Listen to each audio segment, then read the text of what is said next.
दोस्तों 25 नवंबर के दिन इंडिया ने ग्लोबल डिप्लोमेसी में अपनी जीत हासिल करते हुए सीबीआई के स्पेशल डायरेक्टर प्रवीण सिन्हा को इंटरपोल के एग्जीक्यूटिव कमेटी में इलेक्ट करते हुए सफलता हासिल की।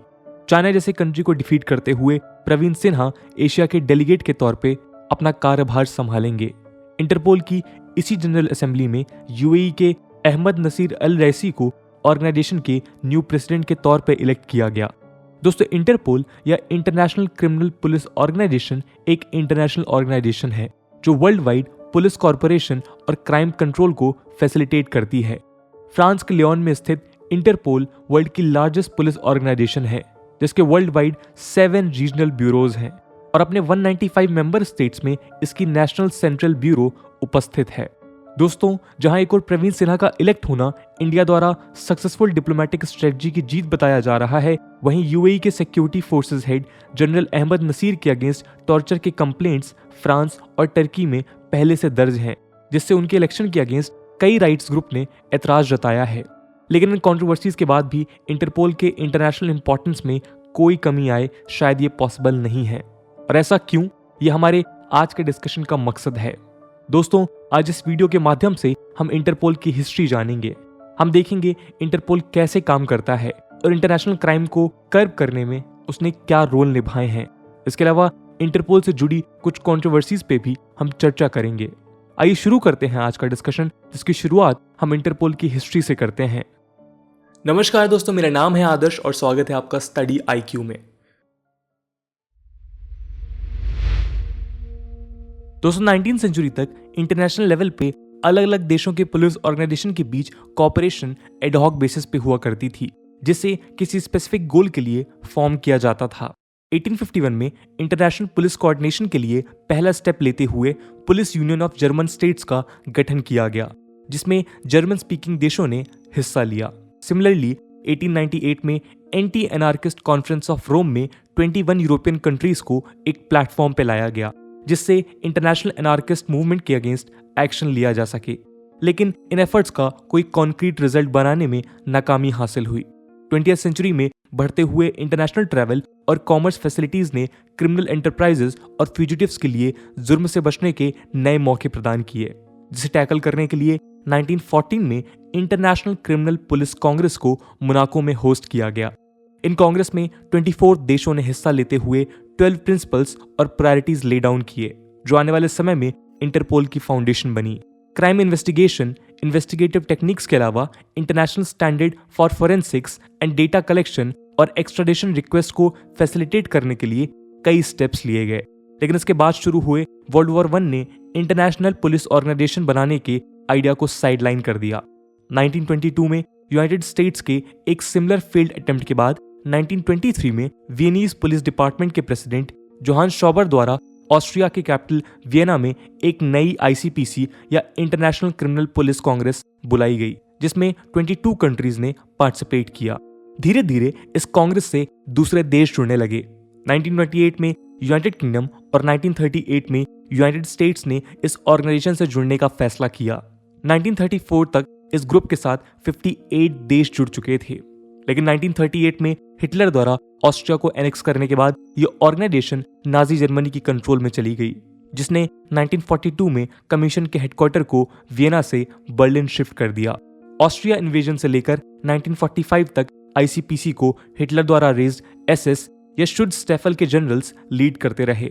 1946 में वर्ल्ड वॉर सेकेंड के एंड के बाद आईसीपीसी को यूके, फ्रांस, बेल्जियम और स्कैंडिनेविया द्वारा रिवाइव कर इंटरनेशनल क्रिमिनल पुलिस ऑर्गेनाइजेशन बनाया गया, जिसके हेडक्वार्टर्स इस बार पेरिस में स्थापित किए गए। दोस्तों यहीं से कहानी शुरू हुई इस ऑर्गेनाइजेशन की, जिसे हम आज इंटरपोल के नाम से जानते हैं। 1967 में इंटरपोल के हेडक्वार्टर्स पेरिस के करीब सेंट क्लाउड में शिफ्ट किया गया और वहां से 1989 में इसे लियोन में शिफ्ट किया गया, जहां इंटरपोल के हेडक्वार्टर्स आज भी स्थित हैं। 1980 तक इंटरपोल किसी भी नाजी वॉर क्रिमिनल के प्रोसिक्यूशन में शामिल नहीं हुई, क्योंकि इंटरपोल चार्टर के आर्टिकल 3 के अनुसार वो किसी भी पॉलिटिकल मैटर में इंटरफेयर नहीं कर सकती थी। दोस्तों यदि इंटरपोल के कॉन्स्टिट्यूशन के जनरल प्रोविजंस की बात करें तो इसमें 2 मेजर आर्टिकल्स हैं। आर्टिकल 2 इंटरपोल के रोल को स्टेट करते हुए ये बताती है कि Interpol universal declaration of human rights और डिफरेंट कंट्रीज के लॉस को ध्यान में रखते हुए सारी क्रिमिनल पुलिस अथॉरिटीज के बीच widest possible mutual assistance promote करने का प्रयास करेगी। इसके अलावा ऑर्डिनरी लॉ क्राइम्स को भी प्रिवेंट और सप्रेस करने के लिए नेसेसरी इंस्टीट्यूशन एस्टैब्लिश और डेवलप करेगी। दोस्तों, अपने कॉन्स्टिट्यूशन के आर्टिकल 3 के अनुसार इंटरपोल किसी भी ऐसी एक्टिविटी में इंडल्ज नहीं होगा जो पॉलिटिकल, मिलिट्री, रिलीजियस या रेशियल चार्टर की हो या उसे सपोर्ट करती हो। दोस्तों, यदि इंटरपोल के स्ट्रक्चर की बात की जाए तो सबसे बेस लेवल पे आती है इंटरपोल की general assembly. General assembly Interpol की सुप्रीम गवर्निंग बॉडी होती है जिसे सारे मेंबर कंट्रीज के रिप्रेजेंटेटिव्स कंप्राइज करते हैं।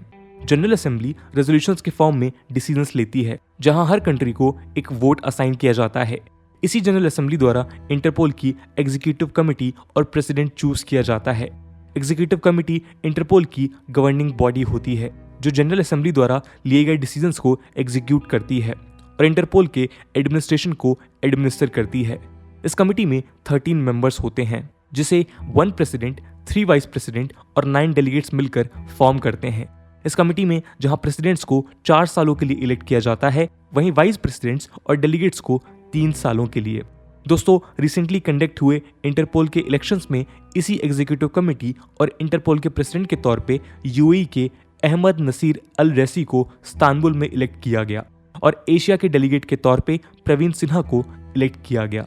दोस्तों, यदि इंटरपोल की वर्किंग की बात की जाए तो हमें ये समझना जरूरी है कि इंटरपोल कोई इंटरनेशनल लॉ इन्फोर्समेंट एजेंसी नहीं है और इसके किसी एजेंट के पास अरेस्टिंग पावर्स नहीं होते, बल्कि इंटरपोल एक ऐसी इंटरनेशनल ऑर्गेनाइजेशन है जो अलग अलग देशों की लॉ इन्फोर्समेंट एजेंसीज के बीच एक नेटवर्क या कम्युनिकेशन चैनल का काम करती है।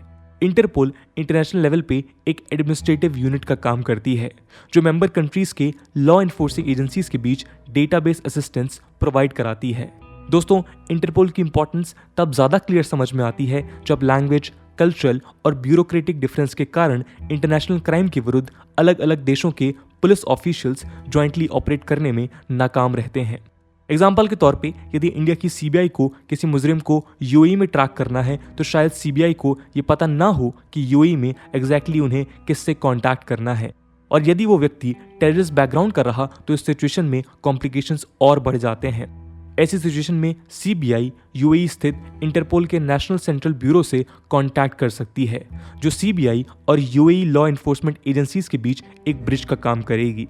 दोस्तों, इसके अलावा लियोन स्थित इंटरपोल हेडक्वार्टर के डेटाबेसेस लॉ इन्फोर्समेंट एजेंसीज को इंटरनेशनल क्राइम के विरुद्ध फाइट में हेल्प करते हैं। जहां एक और किसी देश की नेशनल एजेंसीज के पास क्राइम डेटाबेस जनरली उस देश की बाउंड्री के अंदर तक ही सीमित होते हैं, वहीं इंटरपोल डेटाबेस की मदद से वो पूरे वर्ल्ड के क्रिमिनल्स और क्राइम ट्रेंड्स को ट्रैक कर सकते हैं। इंटरपोल अपने इस डेटाबेस में फोटोज के अलावा fingerprints, DNA samples, travel documents और list of wanted persons stored रखती है। हेडक्वार्टर्स में उपस्थित ऑफिशियल्स इन डेटा को एनालाइज कर मेंबर कंट्रीज के साथ इंफॉर्मेशन शेयर करते हैं। दोस्तों, इसके अलावा अपने internet based world wide communication network से इंटरपोल एजेंट्स मेंबर कंट्रीज के साथ किसी भी समय कांटेक्ट कर सकते हैं, जिससे उन्हें ब्यूरोक्रेटिक हर्डल से गुजरना नहीं पड़ता। I-24/7 नाम के इस नेटवर्क से एजेंट्स द्वारा इंटरपोल के डेटाबेसेस को कभी भी एक्सेस किया जा सकता है। इसी I-24/7 की मदद से मेंबर कंट्रीज एक दूसरे के भी क्रिमिनल डेटाबेस को भी एक्सेस कर पाते हैं। दोस्तों, किसी इंटरनेशनल डिजास्टर, टेररिस्ट अटैक या असैसिनेशन के सिचुएशन में इंटरपोल एक इंसिडेंट रिस्पांस टीम या IRT भेज सकती है। IRTs अपने एक्सपर्टीज के अलावा डेटाबेस एक्सेस की मदद से विक्टिम आइडेंटिफिकेशन, सस्पेक्ट आइडेंटिफिकेशन और दूसरे देशों की लॉ इन्फोर्समेंट एजेंसीज के साथ इंफॉर्मेशन शेयर करते हैं। इसके अलावा कुछ लोकल अथॉरिटीज के रिक्वेस्ट पर IRTs सेंट्रल कमांड और लॉजिस्टिक्स ऑपरेशन की तरह एक्ट करते हुए किसी केस में इन्वॉल्व लॉ इन्फोर्समेंट एजेंसीज के बीच कोऑर्डिनेशन स्टैब्लिश कर सकते हैं। दोस्तों, इंटरपोल अपने इन वर्क्स के अलावा 8 different types of notices issue करती हैं जिसकी स्पेसिफिक मीनिंग होती है। इन नोटिसेस को इंटरपोल के जनरल सेक्रेटरीट द्वारा नेशनल सेंट्रल ब्यूरोज और ऑथराइज्ड एंटिटीज की रिक्वेस्ट पे इशू किया जाता है। दोस्तों, रेड कॉर्नर नोटिस को इंटरपोल द्वारा किसी क्रिमिनल के अरेस्ट या एक्सट्रेडिशन सीक करते हुए इशू किया जाता है। यहाँ एक बात ध्यान देने वाली है कि रेड कॉर्नर नोटिस कोई इंटरनेशनल अरेस्ट वारंट नहीं होता। इंटरपोल किसी मेंबर कंट्री पे इंडिविजुअल को अरेस्ट करने का दबाव नहीं डाल सकती। हर एक मेंबर कंट्री अपने बॉर्डर के अंदर रेड कॉर्नर नोटिस के ऊपर एक्ट करने के लिए फ्री होती है। इंडिया के रिक्वेस्ट पे इंटरपोल द्वारा मसूद अजहर और दाऊद इब्राहिम के against red corner notice issue किया जा चुका है, लेकिन पाकिस्तान द्वारा उनके अगेंस्ट कोई एक्शन नहीं लिया गया। दोस्तों, yellow notice Interpol missing persons को लोकेट करने के लिए इशू करती है। ब्लू नोटिस इंटरपोल द्वारा किसी क्रिमिनल के ओरिजिनल कंट्री को इशू किया जाता है, जहां उनसे क्रिमिनल से जुड़ी इंफॉर्मेशन और एक्टिविटीज को कलेक्ट करने की रिक्वेस्ट की जाती है। ब्लैक नोटिस की मदद से इंटरपोल अनआइडेंटिफाइड डेड बॉडीज से रिलेटेड इंफॉर्मेशन सीक करती है। पर्पल नोटिस इंटरपोल द्वारा इन्वायरमेंटल क्रिमिनल्स के अगेंस्ट इशू किया जाता है, जो वाइल्ड एनिमल्स को हंट कर उनके बॉडी पार्ट्स को इंटरनेशनल मार्केट में सेल करते हैं। दोस्तों, ग्रीन नोटिस की मदद से इंटरपोल उन क्रिमिनल्स के अगेंस्ट वार्निंग और इंटेलिजेंस प्रोवाइड करती है जो आने वाले समय में दूसरी कंट्रीज में क्राइम्स रिपीट कर सकते हैं। ऑरेंज नोटिस इंटरपोल द्वारा किसी पर्सन, ऑब्जेक्ट, बॉम्ब, वेपन या दूसरे डेंजरस मटेरियल्स के अगेंस्ट इशू किया जाता है, जिससे पब्लिक सेफ्टी को खतरा हो। इन सब के अलावा इंटरपोल एक United Nations security council special notice भी इशू करती है, जो उन इंडिविजुअल और ग्रुप के अगेंस्ट होता है जिसे यूएनएससी ने टारगेट किया हो। इंटरपोल ये नोटिस लश्कर ताइबा, तालिबान और अलकायदा के अगेंस्ट इशू कर चुकी है।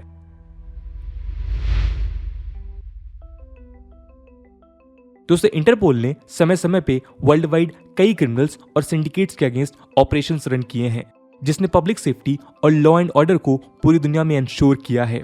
एग्जाम्पल के तौर पे 2019 में इंटरपोल द्वारा लेड ऑपरेशन एपरवियर सेकंड के दौरान बेनिन और नाइजीरिया में ह्यूमन ट्रैफिकिंग के 220 विक्टिम्स को रेस्क्यू किया गया। उसी साल ऑपरेशन तुर्कवेसा की मदद से इंटरपोल ने यूएसए और कनाडा के बीच स्मगलिंग रूट्स को ऑपरेट करने वाले ग्रुप को अरेस्ट करवाया था। हेची सेकंड नाम के ऑपरेशन को कोऑर्डिनेट करते हुए इंटरपोल ने वर्ल्ड वाइड 20 कंट्रीज में 1000 से ज्यादा इंडिविजुअल्स और $27 मिलियन के इलिसिट फंड को इंटरसेप्ट किया था, जिससे साइबर एनेबल्ड फाइनेंशियल क्राइम द्वारा जनरेट किया गया था। दोस्तों, 2016 में भी इंटरपोल द्वारा लेड ऑपरेशन में 8 कंट्रीज की पुलिस ने कोऑर्डिनेट कर ऑपरेशन जुपिटर रन किया, जिसमें 240 इंडिविजुअल्स अरेस्ट किए गए। इस ऑपरेशन के दौरान कई $1 मिलियन के फेक और इलिसिट गुड्स के अलावा 34 क्रिमिनल नेटवर्क्स डिसमेंटल किए गए। 2009 में इंटरपोल द्वारा कोऑर्डिनेटेड ऑपरेशंस में एक रशियन नेशनल को अरेस्ट किया गया, जो global car smuggling ring operate करता था। इंटरपोल द्वारा लेड इन एफर्ट्स के बावजूद कई बार इंटरपोल को क्रिटिसिज्म का सामना करना पड़ा है। पॉलिटिकली न्यूट्रल होने के बावजूद इंटरपोल पे ये इल्जाम लगे हैं कि एजेंसी ने कई बार पॉलिटिकली मोटिवेटेड एक्शंस प्ले किए हैं। Organisation for security and cooperation in Europe की पार्लियामेंट्री असेंबली ने अपने कई डिक्लेरेशंस में कई मेंबर स्टेट्स को क्रिटिसाइज किया है कि वो इंटरनेशनल इन्वेस्टिगेशन के मैकेनिज्म को अब्यूज कर पॉलिटिकली मोटिवेटेड प्रोसिक्यूशन कंडक्ट करते हैं। 2008 में office of the United Nations high commissioner for refugees ने भी इंटरपोल द्वारा किए गए रिक्वेस्ट के कारण उन रेफ्यूजीज के अरेस्ट होने पे उंगली उठाई थी, जिन पर पॉलिटिकली मोटिवेटेड चार्जेस पुट किए गए थे। कई ऑर्गेनाइजेशंस जैसे detained in Dubai, open dialogue foundation, centre for peace studies ने ये इंडिकेट किया है कि नॉन डेमोक्रेटिक स्टेट्स अक्सर इंटरपोल की मदद से operation politicians, journalist, human right activist और बिजनेसमैन को हैरेस करते हैं। इन देशों में चाइना, रशिया, ईरान, टर्की और वेनेजुएला जैसे देश शामिल हैं। ओपन डायलॉग फाउंडेशन की रिपोर्ट ने यह एनालाइज किया कि रिसेंटली इंटरपोल के सिस्टम से 44 high profile politically motivated cases pass हुए हैं। कई ऐसे लोग जिन्हें यूरोपियन यूनियन और यूएस में रेफ्यूजी स्टेटस दिया गया है, वो आज भी इंटरपोल की लिस्ट में शामिल है। इन लोगों में Russian businessman Andrei Borodin, Sri Lankan journalist Chandrima Withana, Kazakh opposition politician Mukhtar Ablyazov और कई अन्य नामजद हैं। दोस्तों, कई केसेस में तो ये भी देखा गया कि उन रेफ्यूजीज को इंटरपोल की लिस्ट में तब भी मेंशन रखा गया जब कोर्ट ने उन्हें नॉन डेमोक्रेटिक स्टेट में एक्स्ट्राडीट करने से इनकार कर दिया है। ऐसे ही केसेस में वेनेजुएला प्रेसिडेंट ह्यूगो चावेज को अपोज करने के बाद मैनुअल रुसेल्स को पेरू भागना पड़ा था, लेकिन करप्शन के चार्जेस के कारण इंटरपोल ने उनके अगेंस्ट रेड अलर्ट इशू कर दिया था। इसके अलावा 2014 में रशियन अथॉरिटीज के रिक्वेस्ट के कारण इंटरपोल ने यूक्रेनियन नेशनलिस्ट लीडर दिमित्री येरोश को अपने इंटरनेशनल वांटेड लिस्ट में शामिल कर लिया था। स्टॉकहोम सेंटर फॉर फ्रीडम की एक रिपोर्ट के अनुसार 2017 में टर्की ने इंटरपोल के मैकेनिज्म की मदद से स्टेट के लेजिटिमेट क्रिटिक्स और ओपोनेंट्स को हैरेस करने के लिए यूज किया था। इस रिपोर्ट में केवल अरेस्ट वारंट ही नहीं बल्कि ट्रैवल डॉक्यूमेंट्स और पासपोर्ट रेवोकेशन जैसे स्टेप्स भी टर्की द्वारा लिए जाने के सबूत थे, जिसे वो अपने क्रिटिक्स और ओपोनेंट को परसिक्यूट करने के लिए भी यूज कर रहा था।